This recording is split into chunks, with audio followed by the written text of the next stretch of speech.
Hello, thank you for joining us for home worship.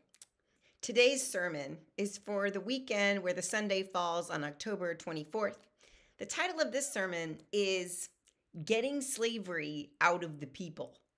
It's from Brian McLaren's book, We Make the Road by Walking, and continuing in our sermon series. And the passage that we have for today on the 24th of October is from Exodus, chapter 20, verses 1 through 21. Pretty long passage, so hopefully it doesn't take too long to get through the 10 Commandments. Moses and the children of Israel are in Mount Sinai, and this is what happens. Then God spoke all these words. I am the Lord your God, who brought you out of Egypt, out of the house of slavery. You must have no other gods before me. Do not make an idol for yourself, no form whatsoever, of anything in the sky or on the earth below or in the waters under the earth. Do not bow down to them or worship them, because I, the Lord, am your God. I'm a passionate God. I punish children for their parents' sins, even to the third and fourth generations of those who hate me. But I am loyal and gracious to this 1,000th generation of those who love me and keep my commandments. Do not use the Lord your God's name as if it were of no significance. The Lord won't forgive anyone who uses his name that way. Remember the Sabbath day and treat it as holy. 6 days you may work and do all your tasks, but the seventh day is a Sabbath to the Lord your God. Do not do any work on it, not you or your sons or daughters or male or female servants, your animals, or the immigrant who is living with you. Because the Lord made the heavens and the earth, the sea, and everything that is in them in 6 days, but rested on the seventh day. That is why the Lord blessed the Sabbath day and made it holy.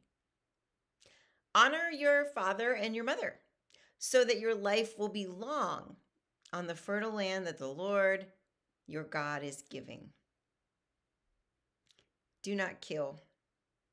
Do not commit adultery. Do not steal. Do not testify falsely against your neighbor. Do not desire your neighbor's house. Do not desire to try to take your neighbor's wife, male or female servant, ox, donkey, or anything else that belongs to your neighbor. When all the people witnessed the thunder and lightning, the sound of the horn, and the mountain smoking, the people shook with fear. And they stood at a distance. They said to Moses, "You speak to us, and we'll listen.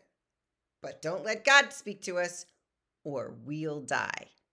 Moses said to the people, "Don't be afraid, because God has come only to test you and to make sure that you are always in awe of God so that you don't sin." The people still stood at a distance while Moses approached the thick darkness in which God was present. And there ends the passage for today. It took Moses, though, a very long time to come back down from that mountain. So long, in fact, that the people get antsy. Antsy might not be the right word, actually. Life was tough for them, even in the beginning, right there in the wilderness. They're only there for a couple of months when they start complaining about the food and saying they wish they had died as slaves in Egypt. And there's a reason we keep telling and retelling the story of the Hebrew children in the wilderness. It is helpful for us, instructive, because we've all been slaves and we've all been in Egypt. We're all on a wilderness journey out of some form of slavery, whatever it is for you. Fear. Some have alcohol or food, rage, worry, lust, shame, inferiority, or control. The wilderness journey, it's really where character is formed. The wilderness might not be a fun place, and it might feel hopeless at times. But if we leave the wilderness before we have learned the lessons it has to teach us, we won't be ready to ever enter the promised land. And there are always wildernesses for us to walk through. There are no shortcuts, no express elevator. It's a journey through the desert on foot. There's no road. But if enough of us walk together, we can make one. We can make a road together, even in the desert wilderness. We can because God is with us. God is with us in the wildernesses, the many wildernesses we have, as God was there in the desert wilderness with the newly liberated Israelites, even until they weren't so freshly liberated. 40 years.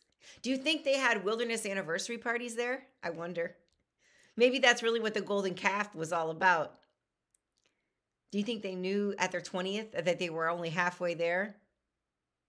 Nope, probably not. So we can't expect to know when the wilderness for us began or when it's going to end. But we need to remember that what lies behind us in the past is slavery. That's what the wilderness journey is all about. God sent those 10 plagues to get the people away from Pharaoh, out of slavery. God gave those 10 commandments to get the slavery out of the people. Remember? They looked fondly on going back to Egypt. Oh, if only we died there. Life was so rough in the wilderness that they tried to return and go back to being slaves. And that's one of the lessons of this wilderness journey. You can't go back. You can only go forward or through. Not just spiritually, but with all of life, society, culture, even the aging of individuals. Babies don't go back to crawling after they walk. And aside from what happened in the movie Cocoon, once you're old, you keep getting older. The 10 Commandments were an instructive part of that wilderness experience. They were a way for God to reach down to the people and say, hey, I care about you. God didn't just get the Israelites out of slavery. God got the slavery out of the Israelites, or tried to. God gave them what they needed to make it through, and there are still Jews today. So that tells you something. McLaren, in his book, rewrites the 10 Commandments. He says, number 1, put the God of liberation first, not the gods of slavery. Number 2, don't reduce God to the manageable size of an idol, certainly not one made of wood or stone or by human hands, and not one made by human minds of ritual and words either. And certainly not one in whose name people are enslaved or dehumanized or killed. Number 3, do not use God for your own agendas by throwing around God's holy name. If you make a vow in God's name, keep it. Number 4, honor the God of liberation by taking and giving everyone a day off. Don't keep the old 24/7 slave economy going. Number 5, turn from self-centeredness by honoring your parents. After all, honor is the basis of freedom. Number 6, don't kill people. And don't do things that frequently incite violence, including number 7, don't cheat with others' spouses. Number 8, don't steal others' possessions. And 9, don't lie about others' behaviors or characters.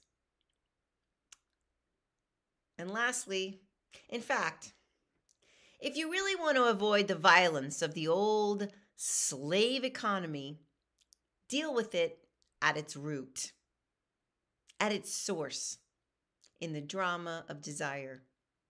And don't let the competitive desire to acquire tempt you off the road to freedom. Don't let the competitive desire to acquire tempt you off the road of freedom. It is easy in some regard to send 10 plagues and get your people liberated from Egypt. But to get those people, those same people, free in their minds and in their soul and as a people, it took a wilderness journey. And maybe we need one too. From whatever slavery we need to be delivered, it's easy. The things that held us back, we reach for them in times of stress and de-stress. Same thing the Israelites did in the desert. But God would have us live a different way and try to give us anything God could to say, hey, stop. There's a better way. And there is a better way. In the 10 Commandments, they represent a lot of things to a lot of people, especially in our culture today. They get thrown back and forth and all this. But they can be seen also in another way as a set of commandments that God said, I care about you. I want you to make it through this wilderness journey. I want you to continue on as a people. I want us to keep the party going. And so, the end of the story is, yes, in verse 32, they built a golden calf and God got mad. But that's coming. They made it. They made it through the wilderness. They made it out of the wilderness. They made it out of slavery and through the wilderness. A much bigger deal than getting out of slavery was getting through the 40 years in the wilderness. They made it, and we will too. Amen.